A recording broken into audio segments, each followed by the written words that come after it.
Hi, boys and girls. Today, I am going to share with you really what is the most important story in all of history.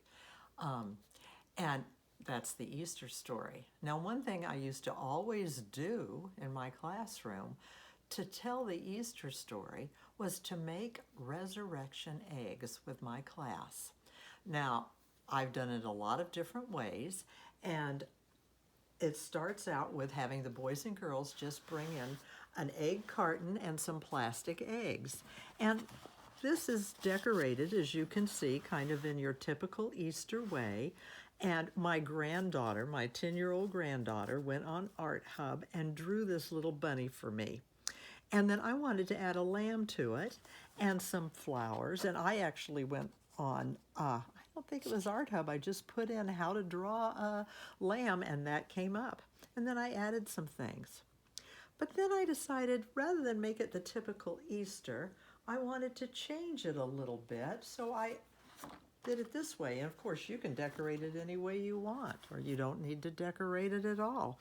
But I started with Christmas because after all, that's when we all start when we're born, and Jesus's birth is when we celebrate Christmas. Now, I'm going to show you the eggs. I just got plastic eggs and I numbered them to 12. And you don't really even have to have 12. You don't even have to use an egg carton. You could just use an Easter basket. And I think when I did it in my classroom, I used to only do 7 eggs. You can pick out your 7 favorite symbols that go with the Easter story. But because I decided to change things up and start with Christmas, I picked one of my very favorite Christmas books. And I'm not going to read this, but the reason I picked it was because of how the Grinch's heart changed when he felt love. Now, he decided he didn't like Christmas and he was going to just keep it from coming. And so he went around, as you know, you probably know the story. He took all the presents and all the decorations and he was going to just take them. He took them and he was going to get rid of them and dump them all off the side of a cliff. Well, Christmas Day, he heard something very strange. He heard singing and he thought, what's going on? They should be screaming because they don't have their presents. But every Who down in Whoville, the tall and the small, was singing without any presents at all. He hadn't stopped Christmas from coming. It came. Somehow or other, it came just the same. Well, feeling the love, it changed his heart, and he was so puzzled. But once he changed, as you know, he decided that he would take all the presents and the decorations back to them. Well, the reason I thought of this book is because things are pretty different right now. We're not going to have the type of Easter celebrations we usually have, but here's the amazing thing. The coronavirus is not going to stop Easter from coming. In fact, because now most churches are having their services online, record attendance is going to happen on Easter Sunday. There will be more people going to church this Easter probably than there ever has been in all of history. Because you can go to church wherever you want. You can go to the church you normally go to by just going to the internet and clicking on the link, or you might decide you want to go to church in a different country, or maybe you want to go to your grandma's church. So anyway, coronavirus has actually, I think, helped more people go to church than normally would go on Easter. But getting back to the resurrection eggs, in the first one, because it represents Easter Christmas when Jesus was born, I put in a little baby Jesus that goes with a nativity set that I have. And so that's what's in. I'll leave it open so you can see it. We'll put it like this. We'll leave all the eggs open after I tell you what's in each one. But as you know, last Sunday was Palm Sunday. And so I'm going to read you a little bit about that because that's the beginning of what a lot of people call Holy Week, the time from Palm Sunday when Jesus entered Jerusalem until he rose on Easter Sunday. Jesus is coming, Jesus is coming, the people said to each other in Jerusalem. The city was full of people, ready for the Passover festival. Crowds of people rushed out to the main road. They waited for a long time, and at last they saw him coming, riding on a donkey. The people pulled off their cloaks and spread them on the road for the donkey to walk on. Then they pulled branches down from the trees and waved them as Jesus rode by. And boys and girls, this is what people used to do to honor kings when they came back from a battle and they had won. They would wave palm branches and lay down their cloaks. And so what they were doing is they were honoring Jesus as a king. Now, interestingly, most kings would come in on a big fancy war horse. But Jesus came in on a donkey. And here's the interesting thing. Many years ago, the prophets had written that their king would ride into Jerusalem on a donkey. And now here he was. Okay, so let's see. You probably have guessed what I put in this egg number 2 to symbolize Palm Sunday. I just use actually a fern, but it looks sort of like a palm branch. And so that's what I stuck in egg number 2. So I'll leave that open right there. Now, egg number 3 goes along with this because part of the Passover celebration included sacrificing a lamb. And so I found a little lamb that was also part of that same nativity, and I put that in.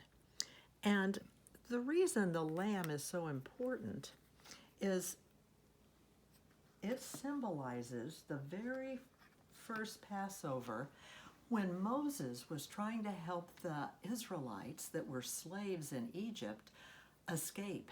And that's a whole nother story. And all these things happened during this week, all these different plagues. But the final thing that worked, where Pharaoh finally let the slaves go, was when the angel of death passed over the whole area where Pharaoh lived. Now, the reason that the Israelites did not die or their firstborn did not die was because they had put the blood of a lamb over their doorpost, and it had to be a perfect lamb. And so that lamb, way back hundreds of years before, symbolized Jesus being the perfect Lamb of God. But anyway, it was Passover, and every year the Jewish people to this day celebrate Passover. And so they all had to bring their lambs with them when they came to Jerusalem. All these people, that was what they were supposed to do, come to Jerusalem, to the temple, and bring a perfect lamb. It couldn't be a lamb with a broken leg, couldn't have anything wrong with it. It had to be perfect. Okay, then, as the story goes on, and I'm not going to read all of it, I'm just going to read the ones that kind of go with the eggs, the symbols. Once Jesus was with all his disciples, he wanted to celebrate the Passover dinner, and so, which is a very special meal that they always have during this Passover celebration. They sat down to the special meal. When they were eating, Jesus said, "One of you is going to help my enemies catch me." They were horrified by what Jesus had said, and they did not notice that Judas was leaving the room. He was going to tell the priest how they could catch Jesus, because they did not like all the people following Jesus and not listening to them. And so Judas is going to betray Jesus. And so egg number 4,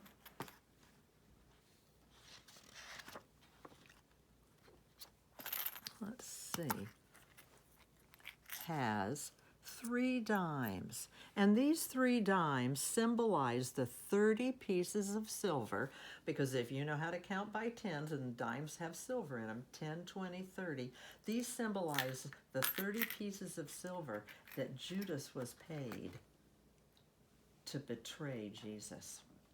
Well, after Judas left, of course Jesus, knew what he was doing, but the others didn't. They continued on with having their Passover meal. Then Jesus took some bread. He said, "Thank you to God," and then he broke the bread in pieces so that there was some on each plate. "Eat this now," he said. "Soon my body will be broken for you, just like this bread."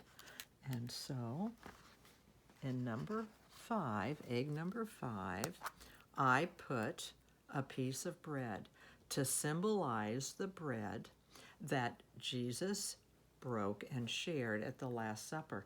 And some of you know about communion, and that's when we remember at church. Some churches have it every Sunday, some churches just have it once a month, but they pass around little tiny pieces of bread or something that symbolizes the bread during the communion.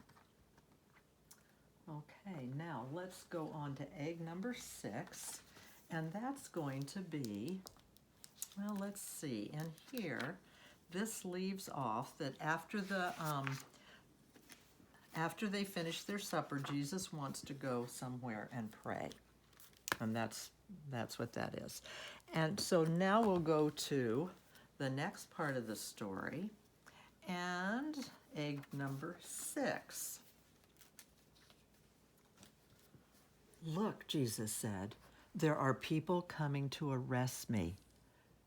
They could see the soldiers coming through the trees with lights and swords. The disciples began to feel afraid. Then they saw the man leading the soldiers was one of the disciples, their friend Judas, but he did not look at them. The priest had paid Judas a lot of money to help them catch Jesus. Judas went up to Jesus and kissed him to show the soldiers which man to arrest. So in number 6, I decided to put a little kiss. This happens to be my favorite kind. I had them on hand. It's a dark chocolate kiss to symbolize that Judas actually betrayed Jesus with a kiss. Okay, number 7, let's go and read that.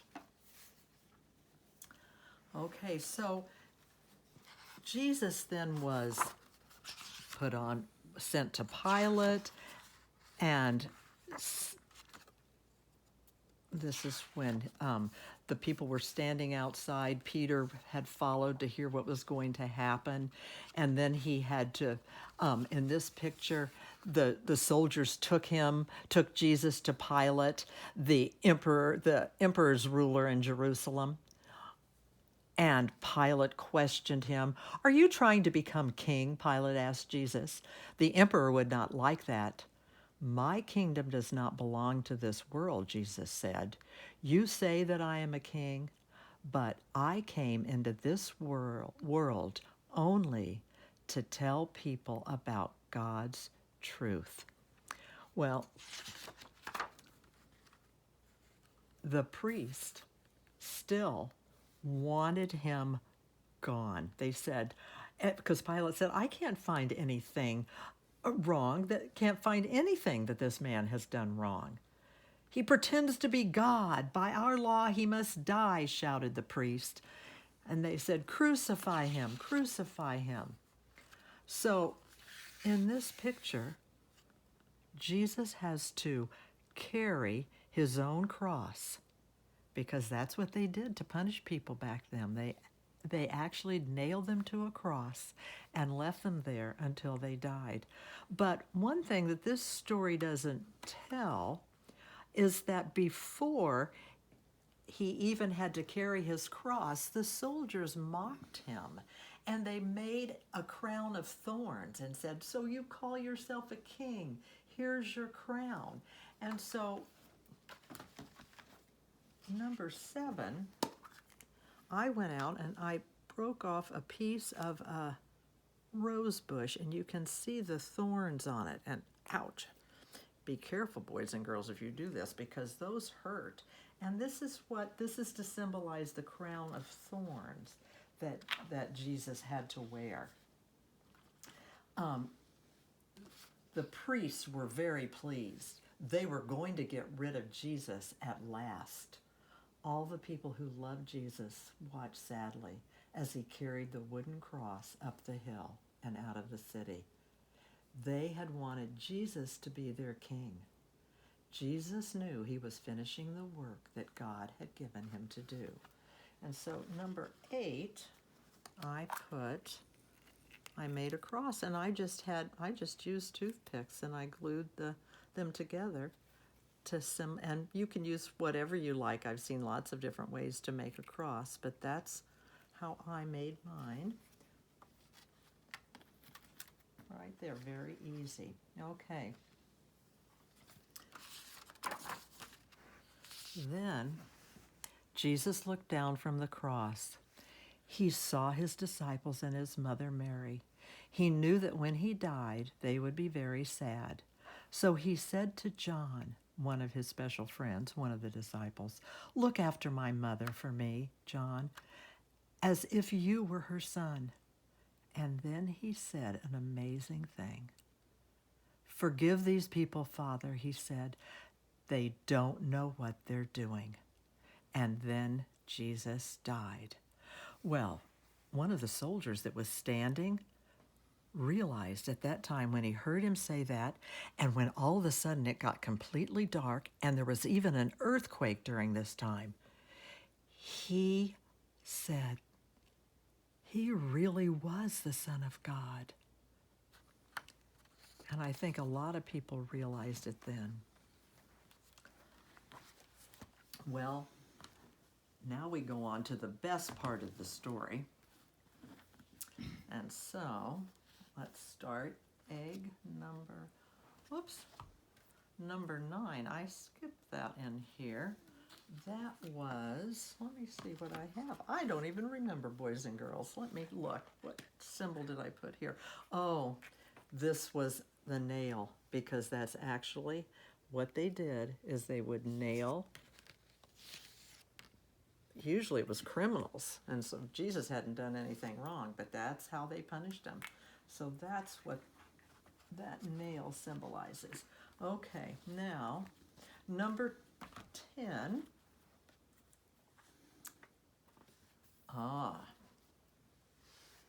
After Jesus had been crucified, Joseph and Nicodemus, 2 of his friends, wrapped up his body and buried it in a garden cave.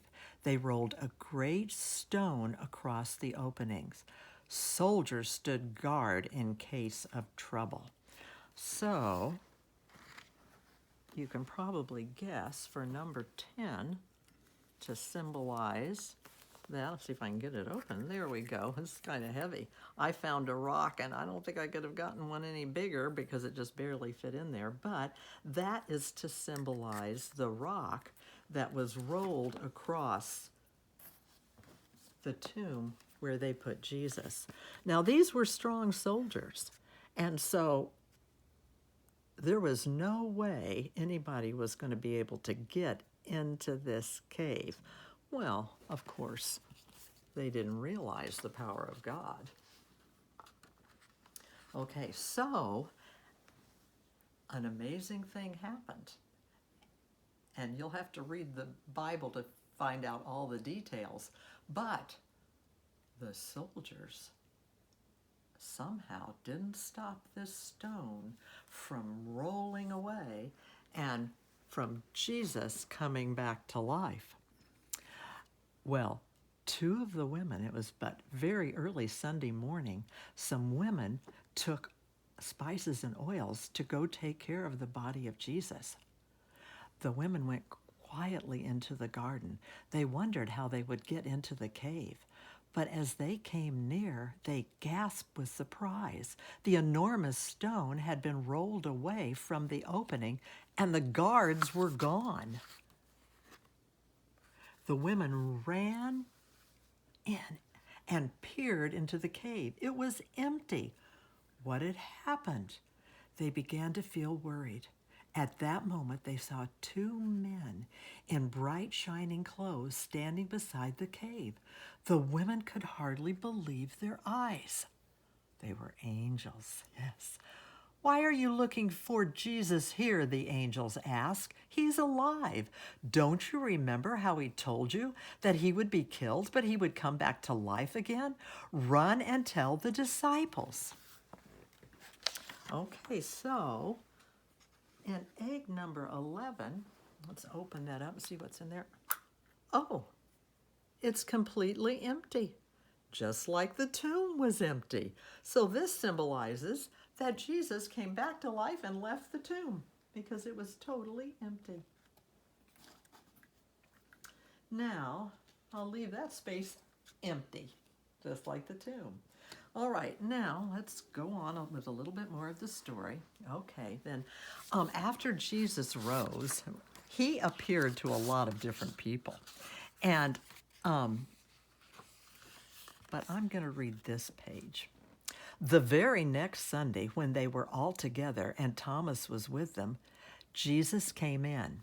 Oh, Thomas was not there when he had come to see the disciples before, and so he didn't believe the disciples, and he said he wasn't going to believe. It says right here, when they all told him that Jesus was alive, Thomas said, "I will not believe it until I see him with my own eyes and touch the very place where the nails went in." Well, the very next Sunday, they were all together, and Thomas was with them. Jesus came again. "Here I am, Thomas," he said quietly. "Reach out and touch me. Now, will you believe that I'm really alive?" "I do believe," said Thomas. "You are my Lord and my God." And I wrote down some more on this page because Jesus also said, "Thomas, you believe because you see me. Even better blessings are in store for those who believe without seeing."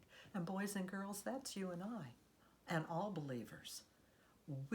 Jesus says we're even more blessed because we believe without even having seen him. Okay, and then number 12, I'm going to read you the page that goes along with it and see if you can guess what might be in this egg.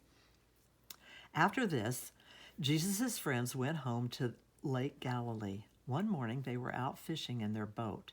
They had fished all night, but still the nets were empty. Suddenly, a man came out from the beach. "Let down your nets on the other side of the boat," he shouted. "Does he think we don't know how to fish?" they said. But they did as they were told, and soon the nets were bulging with enormous fish. "It's Jesus!" they all shouted. And that morning they had breakfast together. Now, what do you think might be in here? In egg number 12. Oh, goldfish. I just happen to have some goldfish.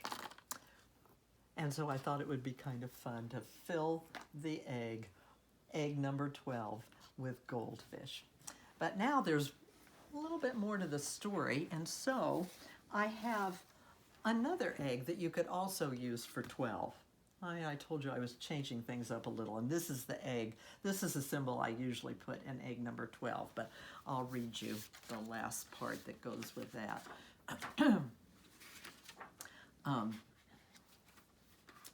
Well, actually, it says 6 weeks went by, and Jesus took his disciples for a walk up the hill outside of Jerusalem. And actually, it wasn't exactly 6 weeks, it was 40 days that Jesus remained on earth after he rose from the dead. And 40 is pretty symbolic in the Bible. 40 years in the desert for the slaves, as you know. Jesus fasted and prayed for 40 days before he went into ministry. Noah, and the story of Noah and the ark, it rained for 40 days. Sounds like our area, doesn't it?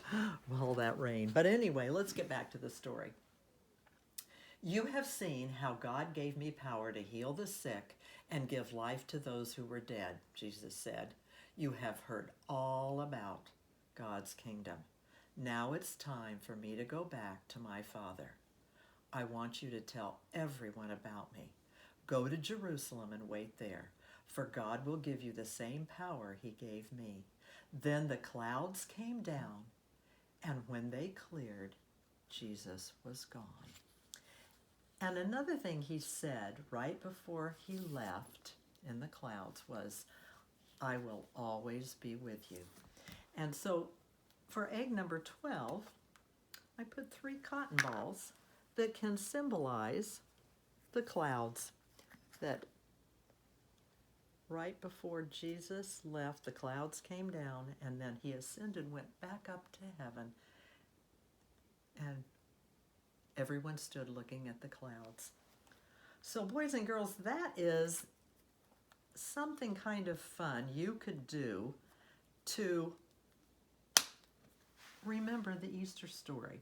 So I thought I would show you how you could make your own resurrection eggs. And there are more, if you put in resurrection eggs into the internet, there are other things that they will suggest you could make, but this is kind of what I decided to do.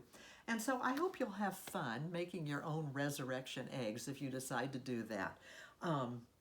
Anyway, I wanted to wish you all a very happy Easter, and I hope you find the perfect church service to go to online on Sunday. Happy Easter!